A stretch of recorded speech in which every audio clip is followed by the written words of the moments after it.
Hey guys, Harrison Jones here with Harry's Holsters. So as you guys saw in the last video, the Sig P365 Generation 2, as I'm calling it, had a catastrophic failure. Now, this gun, the firing pin broke. It'd been running pretty dang good minus what could have been ammo issues the last 250 rounds. And when it broke, Big Johnson Guns and Gear was with me. He was really excited to shoot it, didn't get to shoot it. So the next day at NRA show, we were able to stop by the Sig booth and talk with Phil Strader, the project manager for Sig. He was able to give us some good insights into it. He said what the issue was the carbon levels in the MEMD firing pin are off. Now, a lot of people online have been going crazy. They put a MEMD firing pin in. As far as I'm aware, pretty much every manufacturer is MEMing their firing pins. And especially, I know MEMD technology has had some issues in the past, but it's 2018, guys, and barring quality control issues or design flaws, MEMing should be a perfect solution to make a firing pin. Otherwise, we'd probably be paying a lot more for our guns. Now, he said there was a 0.08% failure rate based off their customer service. I'm not sure of when he got those numbers, but he also said they'd have 7 reported issues. So that would lead you to believe there's under 10,000 guns that are in a batch. He didn't specify whether or not that was the Sig P365 total or just a batch of guns. I would say it's just a batch because the last serial number, I'm not sure if they're sequential, but the last serial number that came through my shop was in excess of 35,000. So once he started talking about that, he also told us probably in the future we'll make some running design changes. The issue I had was likely due to dry fire. Now, I dry fire a lot. So a gun that I can't dry fire is really not going to be a gun that I use for defensive purposes because that means it reduces the amount of reps I get in with that gun. And you learn a lot by dry fire that you cannot learn with live ammo. So maybe if you don't dry fire at all and you have a Sig P365, good to go, run it. But if you do dry fire, I would be a little bit concerned about this. I'm not sure what the start and end date of this batch of guns were, or if it is a batch. Maybe there are less than 10,000 P365s out there. I don't work for Sig. I don't know those answers. But overall, a lot of people have been talking about putting in like a stainless steel bar stock firing pins.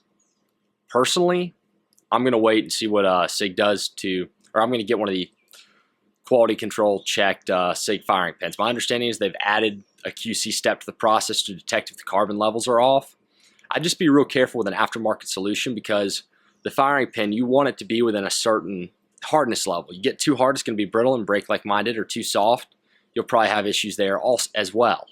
So I'm going to trust Sig on this one, and I'm pretty sure their updated firing pin or the quality control checked ones will work.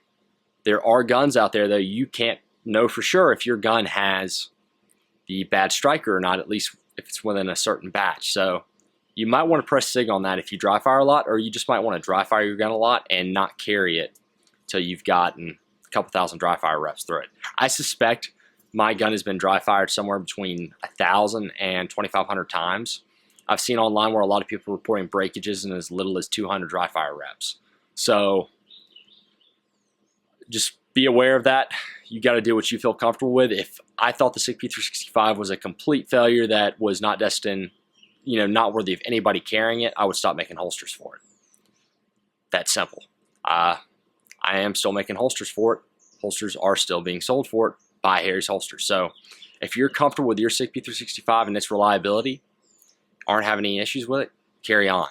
Now, a lot of people, I'm really sick of this issue of people don't know how to shoot the gun, that's why the gun's having issues. I do think there's some quality control issues at Sig.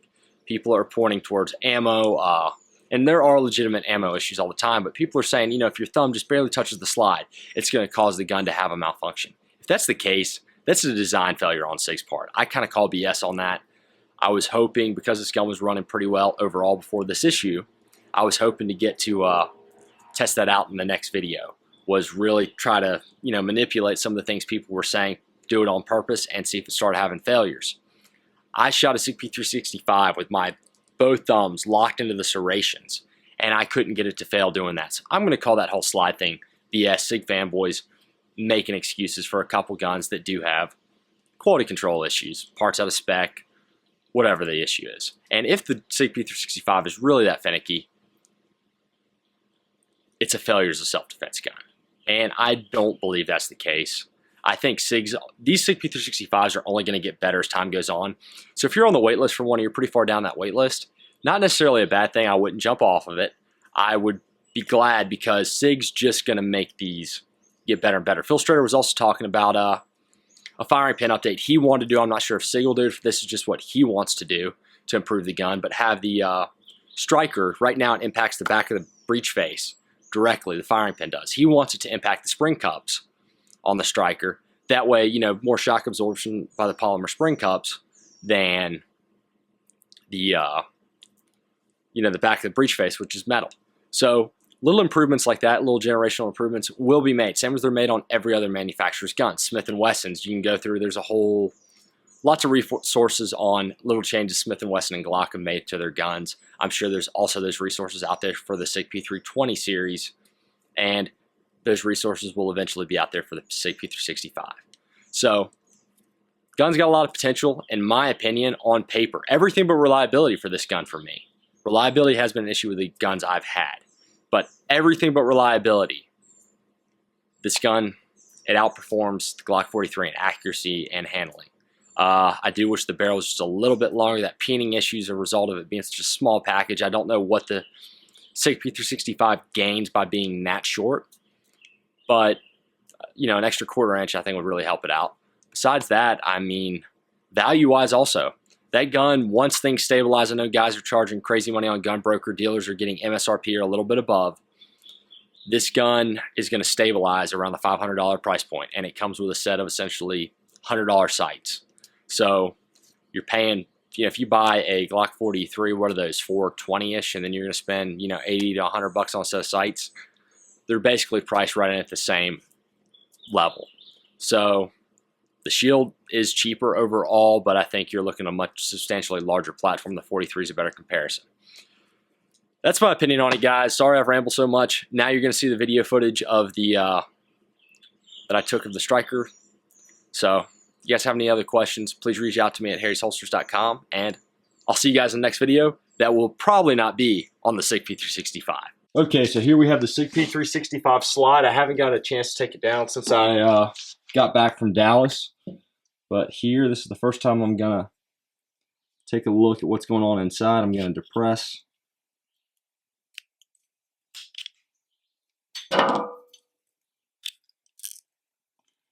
Let's see what the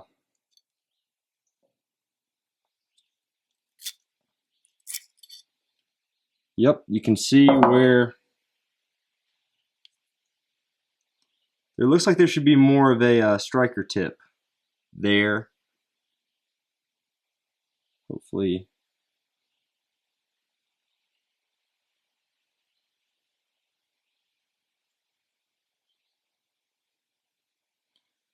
That can zoom in. Take this piece of t-shirt and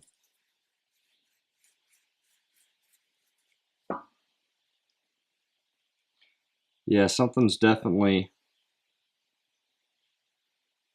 off there. Gonna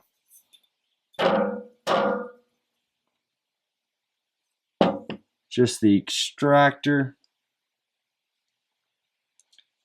I don't see any other little bits and pieces in there. Maybe on the full screen you guys will be able to see what this is saying. Reads 02 in this upper right hand box, 07 in the bottom one, and